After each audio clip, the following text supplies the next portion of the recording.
Welcome to Silent Queen's Reckoning. I'm so glad you could join us today. Now let's dive right into the story. Chapter 1. The divorce papers arrived with the soup. For one frozen second, every silver spoon in the private dining room stopped above white porcelain bowls. Nicholas Ward looked at the envelope in the waiter's gloved hand, then at his wife across the table. Clara Bennett did not look surprised. That was his first warning. The second was the young woman sitting beside him. Sienna Hale, his 28-year-old marketing director, slowly lowered her spoon with a tiny click. Her red mouth parted as if someone had opened a window in a room she believed was locked. The third warning was the waiter. He was not a waiter. He placed the envelope beside Nicholas's wine glass and said in a flat professional voice, "Mr. Nicholas Ward, you have been served." The room went so silent Clara could hear the rain tapping against the restaurant windows. Nicholas's mother, Margaret, clutched her pearls. His father stopped chewing. His younger brother stared at the envelope like it might explode. Sienna went pale beneath her perfect makeup. Nicholas laughed once, too loudly. "This is a joke." Clara folded her napkin and set it beside her plate. She was 46, with dark auburn hair pinned low, a black silk dress, and the calm face of a woman who had already screamed in a place no one could hear and was now done wasting breath. "No," she said. "The joke was you bringing your mistress to my anniversary dinner and introducing her as staff." Sienna's eyes snapped to Clara. Nicholas's smile died. Margaret whispered, "Mistress?" Clara turned toward her mother-in-law.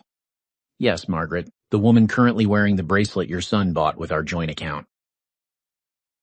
Sienna's hand flew to her wrist. The diamond tennis bracelet flashed under the chandelier.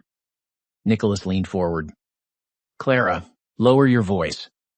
That almost made her smile.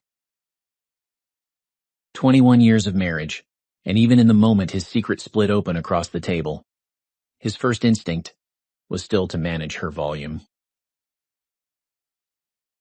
The private dining room at l'Orangerie had been his choice. He had wanted expensive lighting, old money walls, and a table long enough to make him look like the head of a family dynasty. He had invited his parents, his brother, 2 investors, and Sienna, whom he called essential to the new campaign. Essential. Clara had watched Sienna sit close enough for their sleeves to touch. She had watched Nicholas pour her wine before he poured his wife's. She had watched Sienna laugh at his jokes with the bright hunger of a woman who believed she had already replaced someone and was only waiting for the paperwork to catch up. So Clara had arranged the paperwork. Nicholas reached for the envelope. Clara's attorney, Marianne Shaw, stepped into the room from the corridor. She wore a slate gray suit and the expression of a woman who had never once mistaken wealth for intelligence. "Mr. Ward," Marianne said, "those documents include a petition for divorce, a notice of asset preservation, an emergency injunction against transfer of marital funds, and a litigation hold covering business communications, expense records, hotel invoices, and company devices." Nicholas's hand froze above the envelope. One of the investors, Paul Larkin, slowly set down his glass. Sienna whispered, "Company devices?" Clara heard the fear in her voice and knew exactly which messages Sienna was thinking of.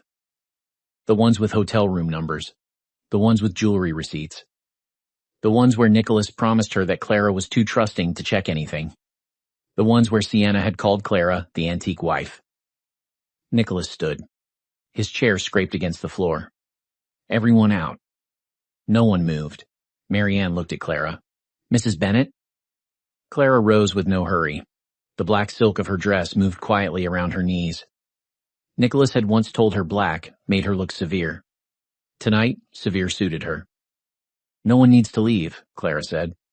"Nicholas wanted witnesses when he brought her here. He can have witnesses now." Sienna's face flushed. "You are humiliating yourself," she said. Clara looked at her. Sienna was beautiful in the obvious way. Blonde hair arranged in loose waves, smooth shoulders, a cream satin dress that should have been too bridal for another woman's anniversary dinner, which meant the choice had been deliberate. The girl had wanted Claire to feel old. That was almost touching. "Humiliation," Clara said, "is sitting beside another woman's husband at her anniversary dinner and still thinking you are the prize." Sienna's mouth tightened. Nicholas slammed his palm on the table. Soup trembled in every bowl. Enough. Clara turned to him. His face was red now, not from shame, but from rage at losing control. Nicholas Ward was handsome, in the polished, predatory way that made people excuse too much. Gray eyes, dark hair, a jaw made for campaign photos and boardroom lighting. He had built Ward Meridian from a small real estate advisory firm into a national development brand, and he had allowed every article to say he did it alone. Clara had never corrected them. That had been generous. Tonight, generosity had left the table. You will regret this, Nicholas said under his breath. Clara picked up her small evening bag. I regretted it 8 months ago. His eyes narrowed. 8 months ago? The first night you checked into the Eldridge Hotel with her and charged the room to client relations. Sienna inhaled sharply. Nicholas stared. Clara continued, calm enough to frighten even herself. I regretted it when you told her I had no business instinct. I regretted it when you transferred $2 million into a shell account and wrote expansion reserve in the memo line. I regretted it when you asked me to sign the foundation transfer next week so you could move my voting shares before I noticed. The investors looked at Nicholas. Not with sympathy. With calculation. Margaret's pearls shook in her fingers. Nicholas, she whispered. What is she talking about? Clara answered before he could. Your son thought no one knew about his affair. He also thought no one knew about the theft he was planning beside it. The word theft changed the room. Affairs were scandal. Theft was danger. Nicholas's voice dropped. Careful. I was, Clara said. For 8 months. Then she turned and walked out before anyone could decide how a betrayed wife was supposed to exit. Behind her, Nicholas called her name once. Not Clara. Claire. The old nickname. The one he used when he wanted softness without earning it. She did not turn around. Chapter 2. 8 months earlier. Clara had found the first receipt in a jacket pocket. It was not dramatic. Not lipstick. Not perfume. Not a hotel key card. Just a receipt from a florist. $240.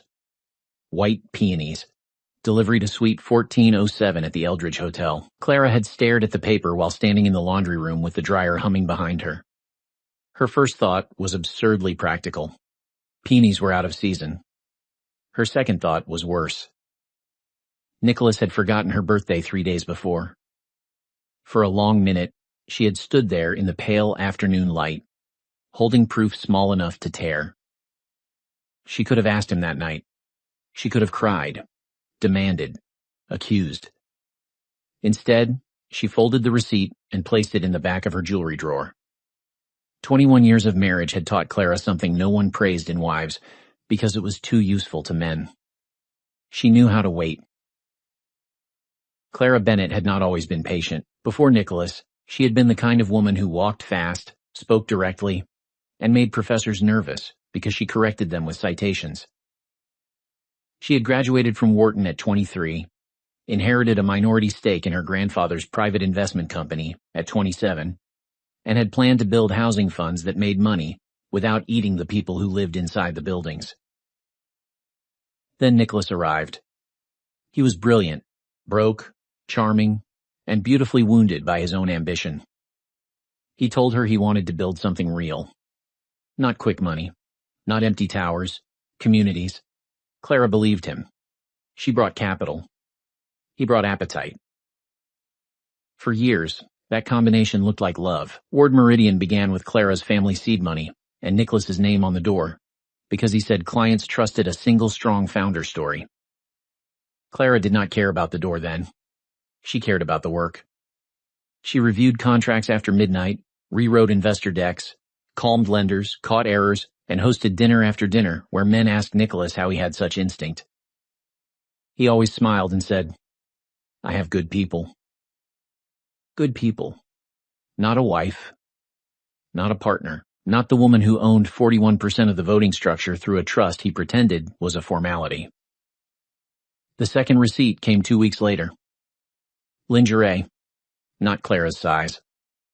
The third was a weekend rental in Newport. Then came the text preview on his phone while he was in the shower. I hate sleeping alone after having you. No name. Just initials. S.H.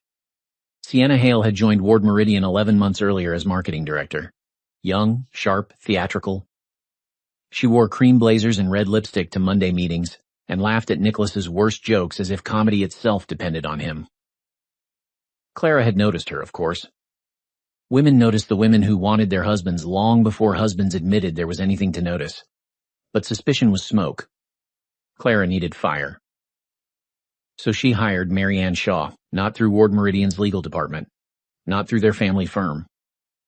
Quietly, through an old college friend who owed Clara a favor and knew which attorneys did not blink at powerful men.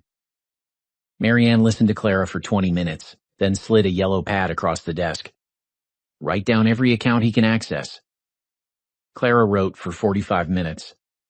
Personal accounts, joint accounts, foundation accounts, trust structures, property vehicles, holding companies, old family assets Nicholas had once called too boring to understand.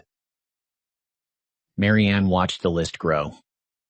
Mrs. Bennett, she said finally, your husband is not only having an affair. Clara looked up. He is preparing to move money.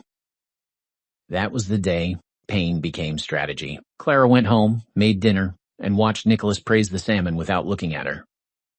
He was becoming careless. Carelessness was a gift. She found the Shell account 2 months later. Then the internal memo. Then the draft transfer agreement giving Ward Meridian's executive board expanded discretion over Bennett Family Foundation assets. Nicholas had scheduled the signing for the week after their anniversary dinner. He thought she would sign it the way she had signed hundreds of documents over the years. After making tea, reading the summary, trusting his explanation, because trust had once been their religion. But trust, once dead, did not resurrect because someone wore a wedding ring. Clara read the full agreement at 2 a.m. Her bare feet were cold against the study floor. Her hands did not shake until she reached page 17. If she signed, Nicholas would gain temporary voting authority over a portion of her family foundation's investment pool, enough to push through a leveraged acquisition he had been chasing for a year. The acquisition would make him famous. It would also expose the foundation to catastrophic risk. He was not just leaving her. He was using her as a bridge, and planning to burn the bridge while she still stood on it. Clara closed the document and sat in the dark. Outside the study, Nicholas came home at 1:43 a.m. She heard him enter quietly, remove his shoes, and pause in the hallway. For 1 second, Clara thought he might open the study door. He did not. His phone buzzed. He laughed softly. Then he went upstairs to shower away another woman's perfume before lying beside his wife. That was the night Clara stopped grieving the marriage and began preparing its funeral. Chapter 3.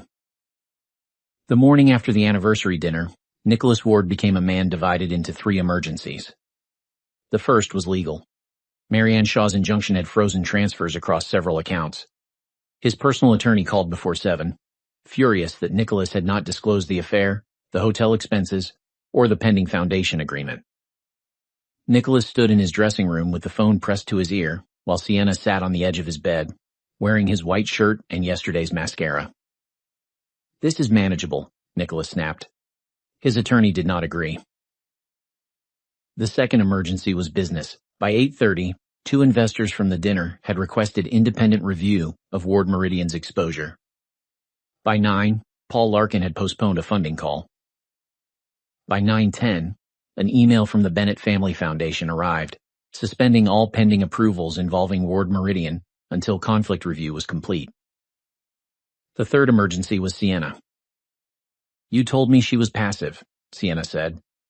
Nicholas looked up from his phone. She stood near the window of the apartment he kept downtown, arms folded, blonde hair loose over his shirt.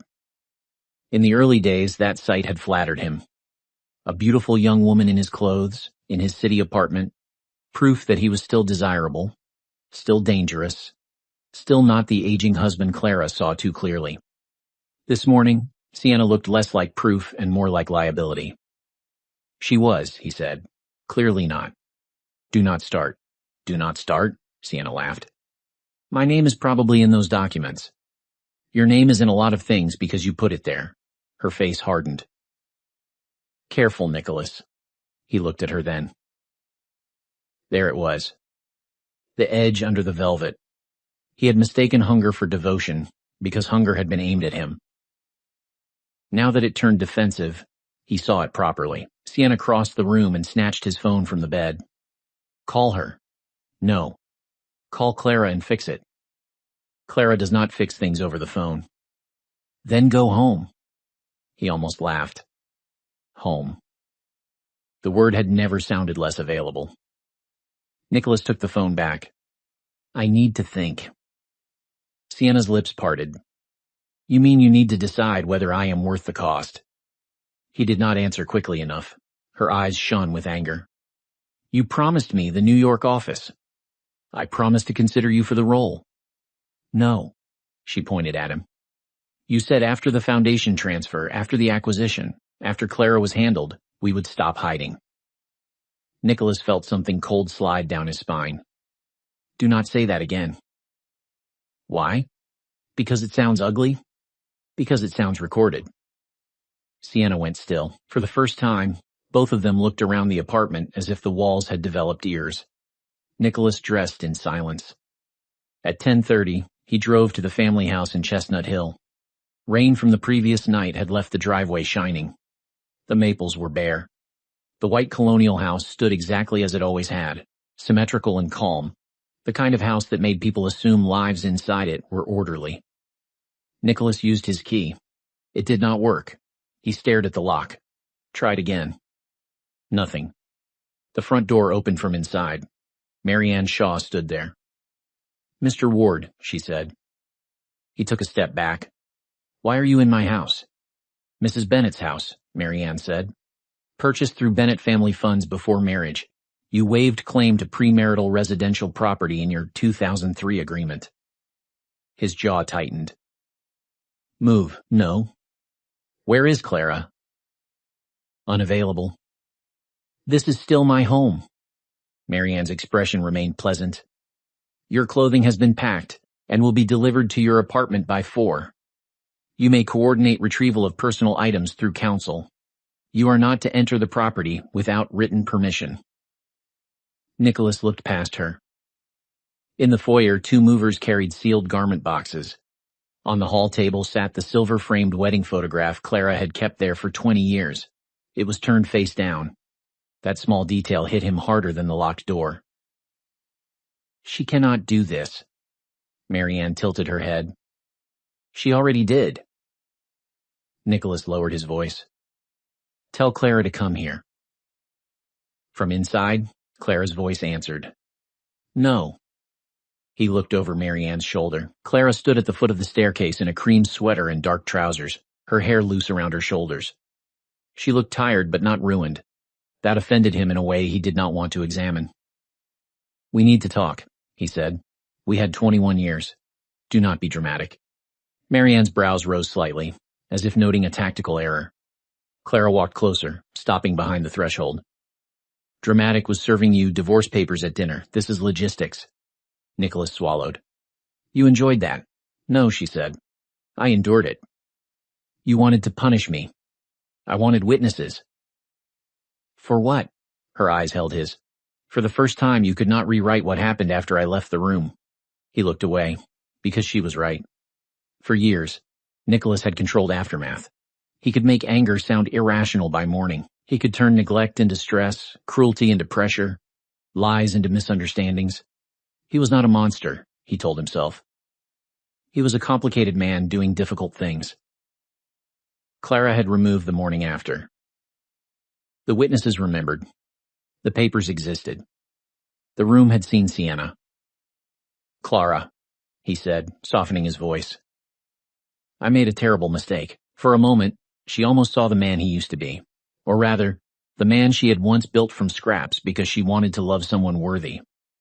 Then he added, but you are going too far. There he was. Clara smiled faintly. Goodbye, Nicholas. Marianne closed the door. Not slammed. Closed. Nicholas stood on the wet porch, staring at the brass handle.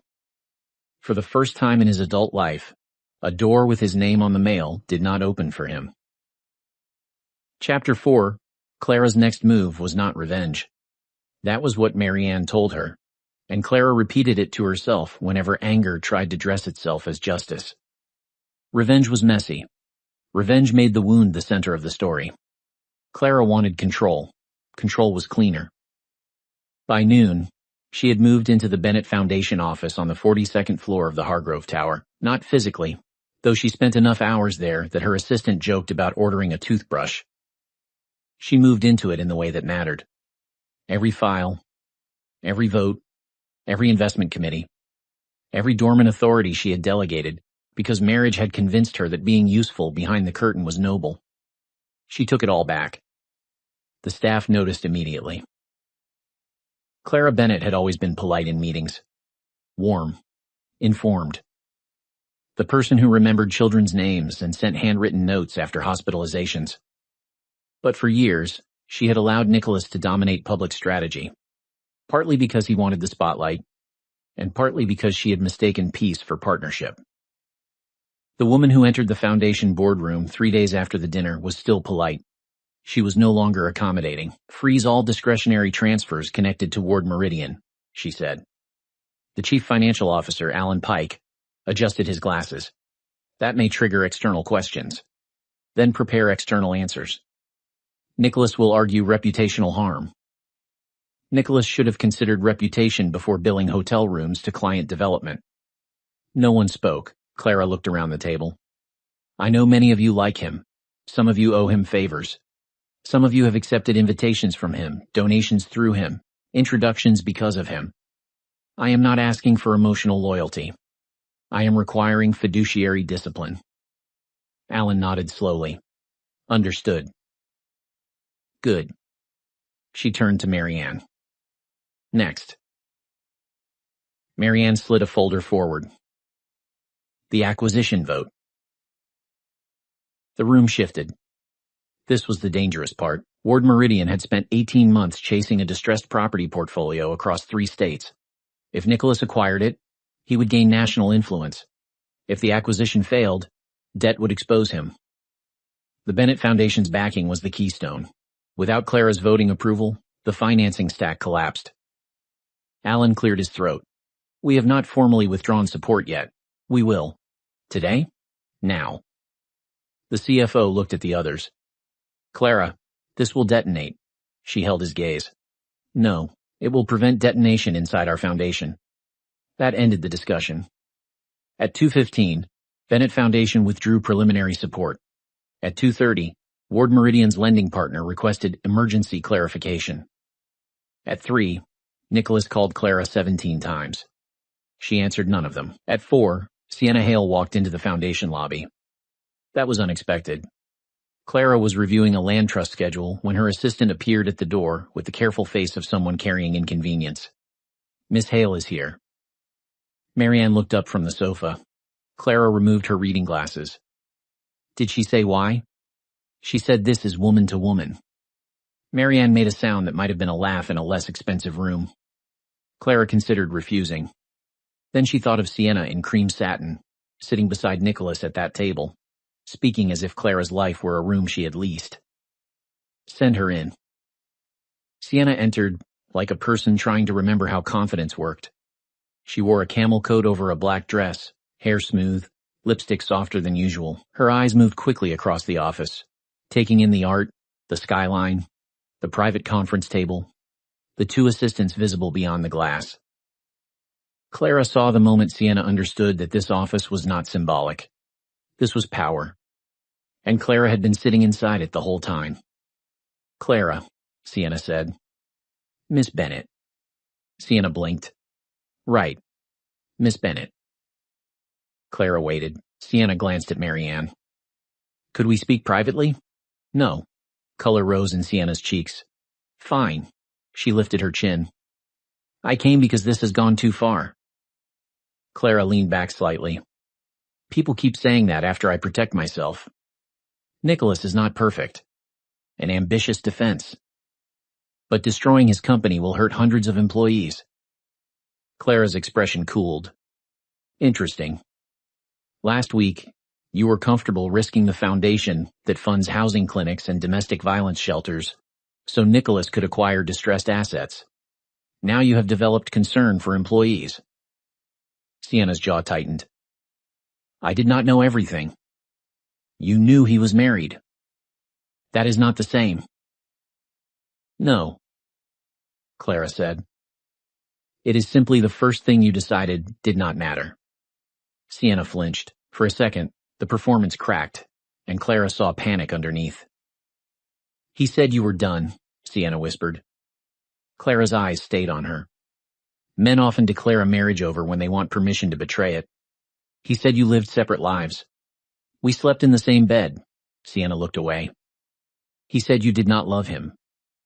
Clara felt the old pain move once, then settle.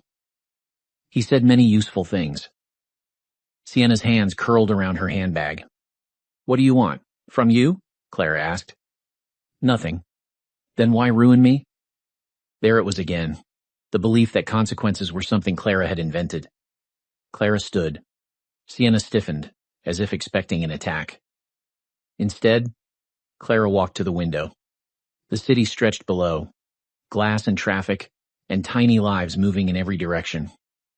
I did not ruin you, Clara said. You attached yourself to a man who promised you power he planned to steal from me. Now the theft failed, and you are discovering he had less to offer than he claimed. Sienna's eyes glistened, but her mouth remained hard. You think you are better than me. Clara turned. No, I think I was kinder than you expected. That is not the same. Marianne closed the folder in her lap. The sound was soft. Final. Sienna understood the meeting was over. At the door, she stopped. He will come back to you, she said. Men like Nicholas always go back to the safest place when the exciting one becomes expensive. Clara looked at her. Then he will find the locks changed. Sienna left. For a long moment, Clara stood in the silence she left behind. Marianne rose. Are you all right? Clara looked at the city. I am not sure. That is allowed. Clara nodded slowly. But I am still not signing anything he gives me. Marianne smiled. That is more than allowed. That is progress. Chapter 5. Nicholas Ward had built his career on entering rooms before anyone else understood what was at stake. That skill failed him on Friday morning. The emergency board meeting at Ward Meridian began at 9. By 9:05, Nicholas knew the room had already decided something without him. The conference table was full. Paul Larkin sat near the windows, with his hands folded and his expression empty. 2 independent directors avoided Nicholas's eyes. The general counsel, Elise Grant, had 3 folders stacked in front of her. Sienna sat at the far end of the table in a navy dress, pale but composed, trying to look like someone invited for strategy, rather than someone trapped inside evidence. Nicholas took his usual chair at the head of the table. No one greeted him. That was new. He placed his phone beside his notebook and forced a smile. This has gotten emotional, he began, but we are not children. We have a business to protect. Paul Larkin looked at him. Then why did you put it at risk? Nicholas's smile thinned. I did not. Elise opened the top folder. We have received notice from Bennett Foundation Counsel that all communications related to the distressed portfolio acquisition, foundation transfers, hotel expenses, and executive discretionary spending must be preserved. I am aware, Nicholas said. We have also received a request from the lending group for disclosure of any conflict that may affect the foundation's prior support. Which is why we need to present a unified position. There is no unified position, Paul said. There is your position, and there is the crater underneath it. Sienna flinched. Nicholas turned on him. Careful. Paul's eyebrows rose. That word seems popular in your house. The room went colder. Nicholas leaned back. My marriage is not relevant to this board. Elise slid a printed document toward him. It became relevant when marital assets were tied to a foundation transfer, when company funds were used for undisclosed personal travel, and when the marketing director was included in communications discussing how to handle your wife's signature. Nicholas did not look at Sienna. That was his mistake. Everyone else did. Sienna's fingers tightened around her pen until the knuckles whitened. I followed Nicholas's instructions, she said. The sentence landed like a dropped knife. Nicholas turned slowly. Sienna. Her eyes were bright with fear and fury. No, I will not be the decorative mistake in this story. You told me Clara never read anything complicated. You said she signed whatever you summarized. You said the foundation was yours in practice. Elise's pen stopped moving. Paul stared. Nicholas felt the room tilt. This is not helping you, he said quietly. Neither are you. The old version of Nicholas might have rescued her then, or silenced her with charm, or smiled at the room and made the whole thing sound like a misunderstanding between passionate people under pressure. But he was tired.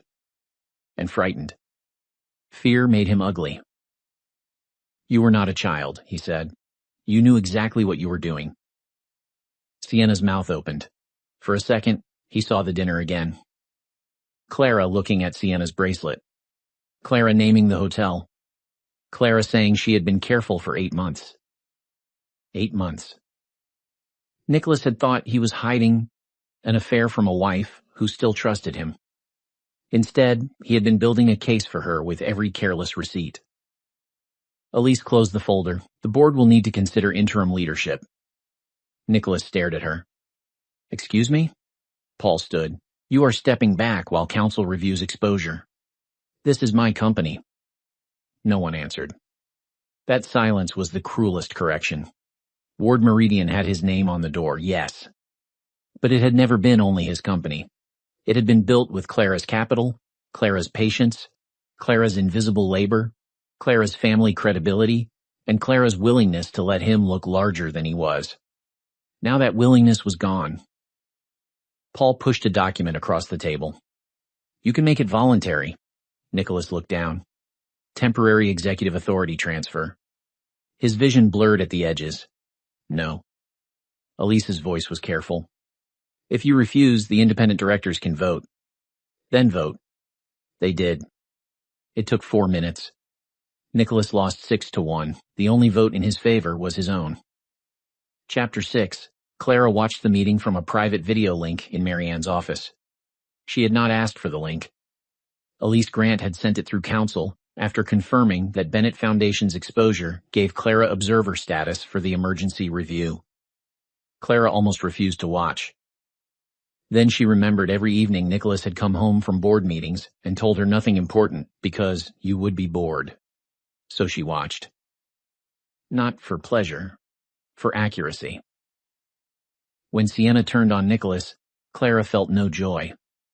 The scene was too small for joy. Two people who had fed each other's vanity were now discovering that Betrayal had poor teamwork. When the board voted Nicholas out of temporary control, Clara sat very still. Marianne beside her said nothing. The screen showed Nicholas standing at the head of the table, hand gripping the chair back. His face had gone flat in the way proud men looked when humiliation reached bone. Clara expected to feel triumph. Instead, she felt a strange grief for the younger version of herself who would have tried to save him from this room. That woman had loved his potential like it was a person. Potential was not a person. It did not hold you at night. It did not tell the truth. It did not protect what you built together. It only kept asking for more time. The meeting ended. The screen went black. Clara exhaled. I thought it would feel different, she said. Marianne poured coffee into 2 paper cups. How? Cleaner. It will. Not today. Clara took the cup but did not drink. What happens next? The firm review continues. The acquisition is dead unless a new capital stack appears. Your divorce proceeds. His counsel will try to negotiate privacy. No gag order. Marianne looked at her with approval. No gag order, she agreed. Mutual non-disparagement at most, but facts remain facts. Clara nodded. Her phone buzzed. Lucas. Her son was 20, studying architecture in Chicago. She had waited to tell him until the legal filings were served, because Nicholas had always been good at reaching people first with softer versions of ugly things. Now there was no soft version. She answered. Mom? His voice was tight. Clara closed her eyes. Hi, sweetheart. Dad called me. Of course he had. What did he say? That you are trying to destroy the company because he made a mistake. Clara opened her eyes.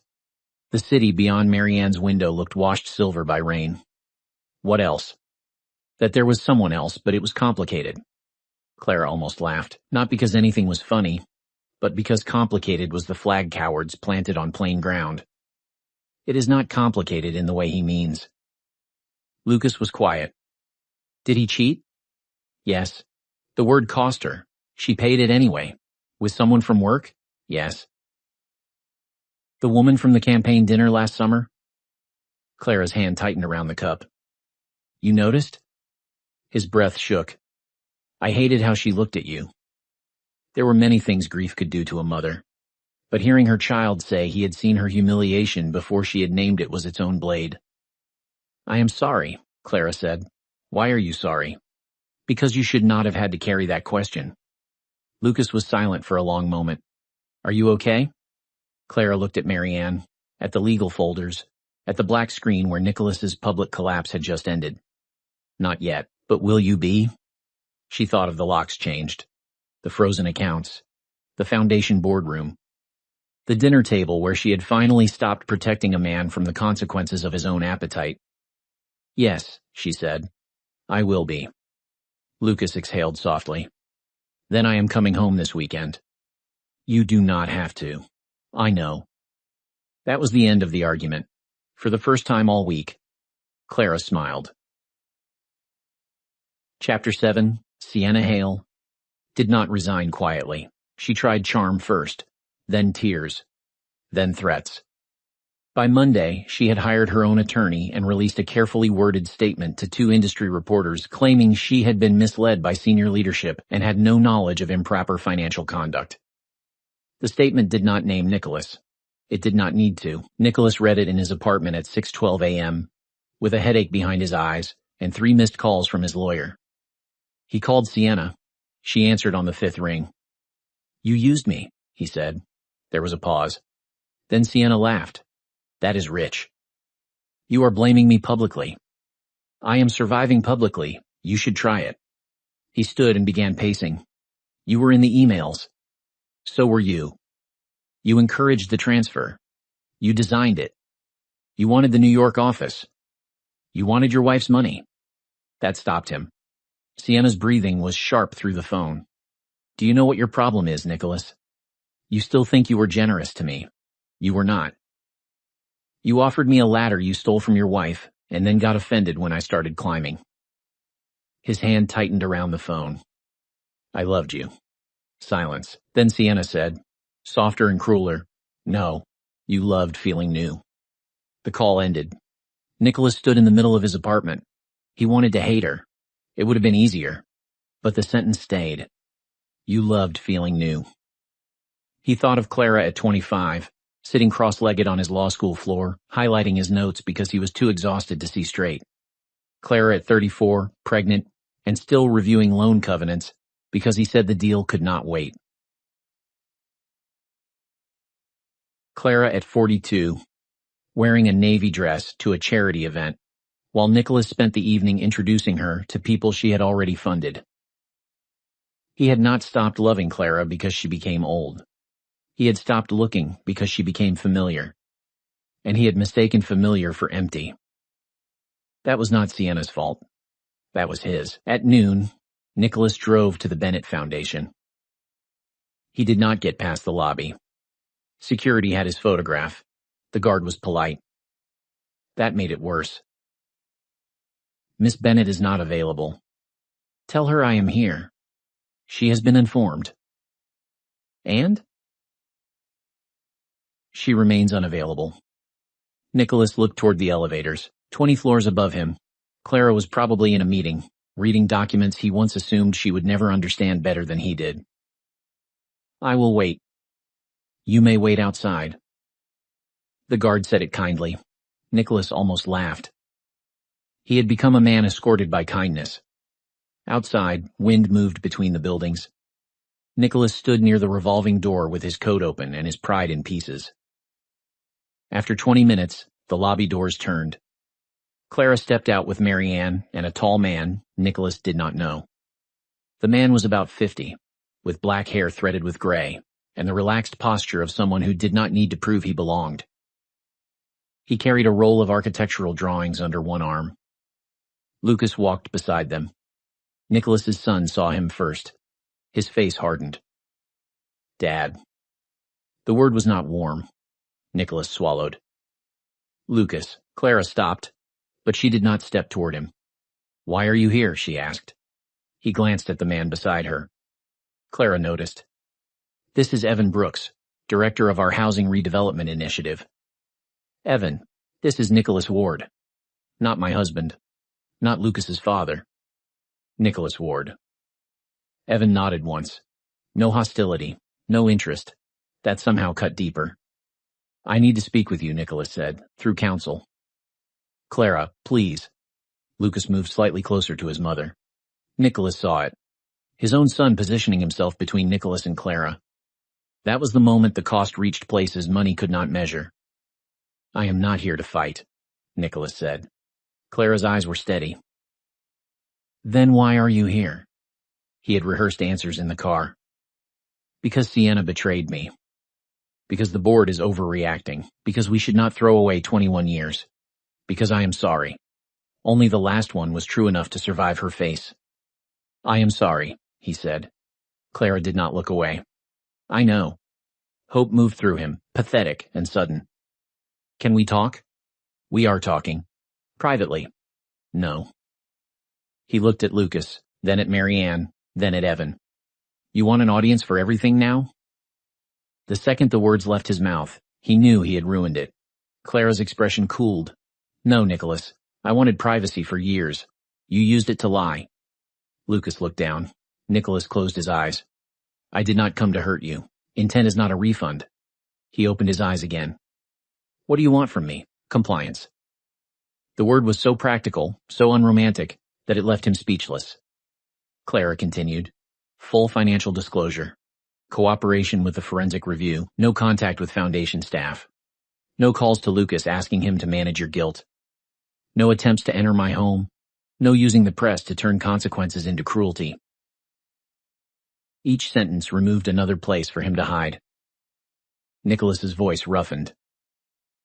And after that, you build whatever honest life remains available to you. Without you. Clara's face softened, and that nearly broke him. Yes. He looked at her for a long time. The winter wind lifted a strand of her auburn hair. She tucked it behind her ear, a gesture he had seen 10,000 times and never properly loved.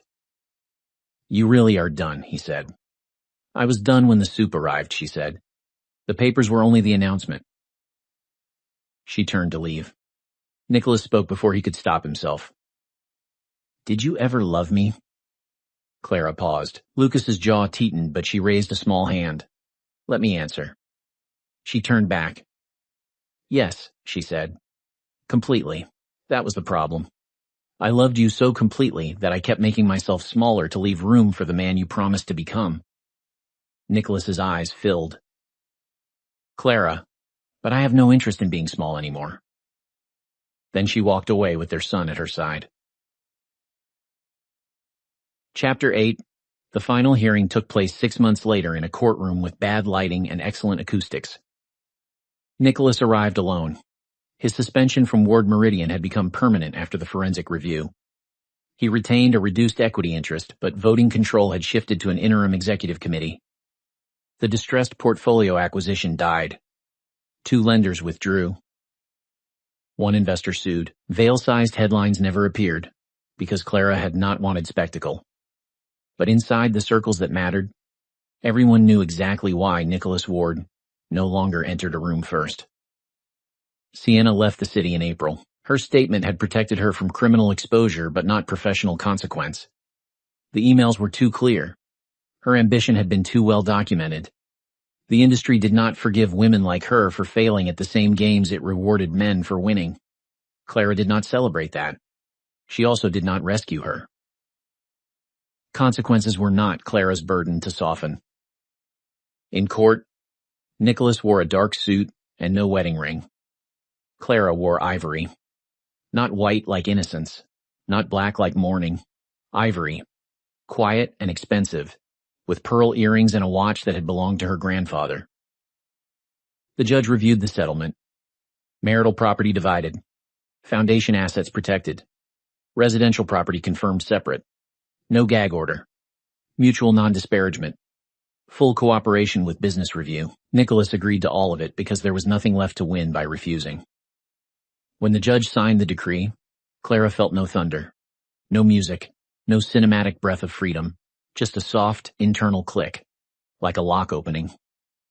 Outside the courtroom, Nicholas caught up to her near the elevators. Marianne paused, ready. Clara turned. 1 minute, Nicholas said. Clara nodded once. Marianne stayed close.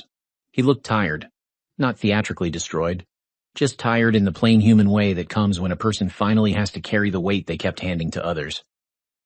I found the florist receipt, he said. Clara blinked. What? In the discovery file. The first one. Peonies. Her throat tightened unexpectedly. Yes. That was when you knew? That was when I started knowing. He absorbed that. Why did you wait? Clara looked toward the courthouse windows. Sunlight lay flat across the marble floor. Because if I had confronted you then, you would have lied well enough to make me question myself. And I was tired of living inside your versions of events. Nicholas nodded slowly. I would have. It was the first honest thing he had said in months without trying to dress it. Clara almost thanked him. She did not. He continued. I used to think you did not need much, that you were content with the house, the foundation dinners, Lucas, the quiet. I was content with loyalty, she said. He closed his eyes. I know that now. Good. The elevator arrived. Nicholas did not move. Clara. She waited. I am sorry I made you prove your worth by leaving. For a moment, the hallway seemed to hold its breath. There were many apologies Clara had imagined over the years. Angry ones, begging ones, strategic ones. This was not enough to change anything. But it was true, and truth, even late, deserved to be recognized without being rewarded. I hope you become someone who understands that sooner next time, she said. Then she stepped into the elevator with Marianne. The doors closed between them. This time, Nicholas did not call her name. Chapter 9. 1 year after the divorce papers arrived with the soup, Clara hosted a dinner in the same private room at l'Orangerie. The restaurant manager had asked twice whether she was sure. She was. Some rooms needed to be reclaimed the way land needed to be cleared after fire. The table was set for 12. Not Nicholas's parents. Not investors trying to measure damage, not a mistress pretending proximity was victory. Lucas came in from Chicago. Marianne brought her wife. Evan Brooks attended with 2 project leads from the housing initiative. Alan Pike brought updated foundation reports and then, after Clara threatened to confiscate them, agreed to behave like a dinner guest. There were candles again. There was soup. When the first course arrived, Lucas looked at his mother. Clara looked back. Then they both laughed. Not loudly. Not because the old memory was funny, because it no longer owned the room. Halfway through dinner, Evan lifted his glass. To Bennett Foundation's first completed housing conversion. Glasses rose. The project had taken an abandoned luxury complex Nicholas once wanted to fold into the distressed acquisition and turned it into mixed-income family housing with legal clinics on the ground floor. It made less money than Nicholas's plan. It made better sense. Clara had visited the building a week earlier. A little girl in yellow rain boots had shown her the window in her new bedroom and announced that she could see the sky without standing on a chair. Clara thought about that often, a child who did not need to climb furniture to see light. That was worth more than a headline. After dessert, Lucas walked with Clara to the window. Rain shone on the street below, just as it had the night the process server walked in. You okay? He asked. Clara smiled. Yes. Really? Really. He studied her face like he was still learning how not to worry. I used to think divorce meant something failed, he said. Something did fail. You know what I mean. She did. Clara looked back at the table, at people laughing over coffee, at Marianne correcting Alan's story, at Evan listening more than he spoke. The room felt warm, not because everything had been repaired, but because nothing false was being asked to hold it together. Marriage failed, Clara said. I did not. Lucas's eyes softened. No, you did not. Across the room, the restaurant manager entered quietly and handed Clara a small envelope. For one strange second, the old night flickered. Then Clara saw the manager's smile. A note from the kitchen, he said. They wanted to thank you for the foundation grant to the culinary training program. Clara opened it. Inside was a card signed by 12 trainees, young people who had cooked part of the meal under the head chef's supervision. Several had written short notes in cramped, eager handwriting. Thank you for believing people deserve second chances. Clara read that line twice. Second chances. People misunderstood them. A second chance was not always a person returning to someone who hurt them. Sometimes a second chance was a woman returning to herself. Sometimes it was a room becoming safe again. Sometimes it was soup, arriving at a table and carrying no disaster with it. Clara folded the card and placed it in her evening bag. At the end of the night, she stepped outside beneath the restaurant awning. The rain had stopped. The pavement reflected the city lights in long gold lines. Evan stood beside her, hands in his coat pockets. They had become friends first, careful friends, honest friends. There was something between them now, a quiet possibility. Neither had tried to rush. Clara liked that. After years of being hurried into someone else's ambition, possibility felt best when it walked beside her without grabbing her hand. May I walk you to your car? Evan asked. Clara looked at him. The question was simple. Respect often was. Yes, she said. They walked slowly. No cameras. No audience. No man on his knees. No mistress watching from a doorway. Just a woman in an ivory coat, her son laughing behind her, her work ahead of her, and the clear knowledge that betrayal had not made her smaller.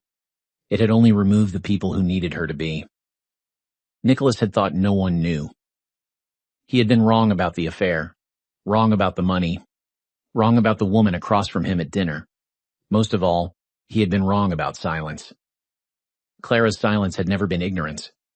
It had been evidence gathering its breath. If this story kept you listening, stay close for more stories about quiet women, public betrayal, hidden evidence, and the moment a man finally learns that silence was never surrender.